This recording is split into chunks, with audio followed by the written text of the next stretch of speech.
At sa kasaysayan naman po tayo, kilalanin naman po natin si Father Frank Lynch at alamin natin ang kanyang naging kontribusyon sa sa Institute of Philippine Culture. Ito naman ang kukwento sa atin ni Xiao Chua sa Showtime. Ako ay Pilipino.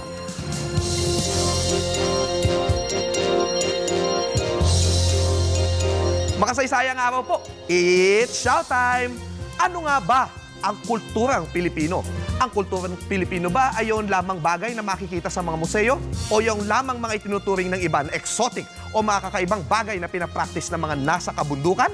Sagot ng isang Amerikanong paring Jesuita, hindi ba kulturang Pilipino din ang pang-araw-araw na pamumuhay ng 80% ng mga lowland Filipinos? Yung bang mga Bicolano, Tagalog, Cebuano, Ilocano, Ilonggo, Kapampangan, Pangasinense at Waray?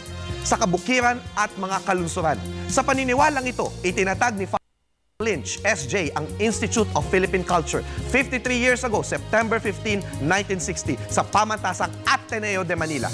Si Lynch ay tubong New Jersey sa Estados Unidos. Nag-aral siya sa Universidad ng Pilipinas ng kanyang masterado sa antropolohiya na kanyang natapos noong 1952. Nang matapos niya ang kanyang doktorado sa Universidad ng Chicago, bumalik siya sa Pilipinas upang itaguyod ang mga disiplina ng pag-aaral ng lipunan, ang sosyolohiya at antropolohiya. Noon, walang alam ang mga Pinoy sa disiplinang ito, lalo na noong naisip ng mga tao, magkakapera at ikabubuhay ba ang mga kursong yan?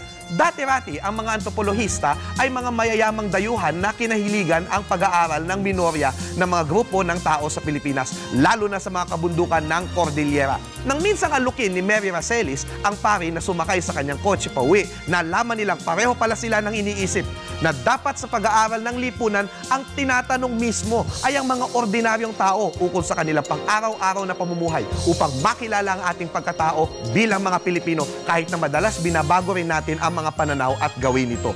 At sinabi ng pari ang kanyang plano na magtatayo siya ng isang paaralan na magtataguyod ng masusing pananaliksik upang maitaguyod ang mga kaalaman sa sosyolohiya at na may kinalaman sa pagkakapantay-pantay at pagbabagong panlipunan. Pagkababa ng pari sa kotse, tinanong niya si Mary, "Would you be interested in joining me?" 53 years na ang nakalilipas mula nang sabihin ni Mary na yes. Naging kaagapay niya si Father Lynch sa pagtatatag ng IPC na isa rin sa mga pioneer ng mga aralang sentro na nagtataguyod ng tamang pagbabayad sa mga mananaliksik nito. Hindi yung tipong thank you lang. Tinaguyod din ito ang etikal na pagtatanong at pagbabalik ng impormasyon na nakuha sa mga tao.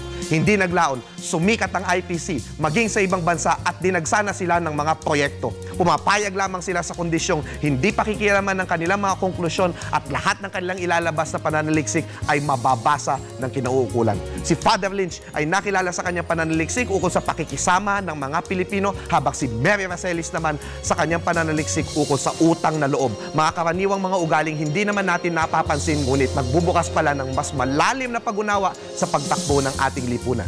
Nabigyan ng Filipino citizenship si Father Lynch noong 1976, 2 taon bago pumanaw. Matapos ang humigit kumulang 400 mga pananaliksik, buhay na buhay pa rin ang pamana niyang IPC na nagtataguyod ng interes ng mga ordinaryong tao, lalong-lalo na liliit sa ating bayan.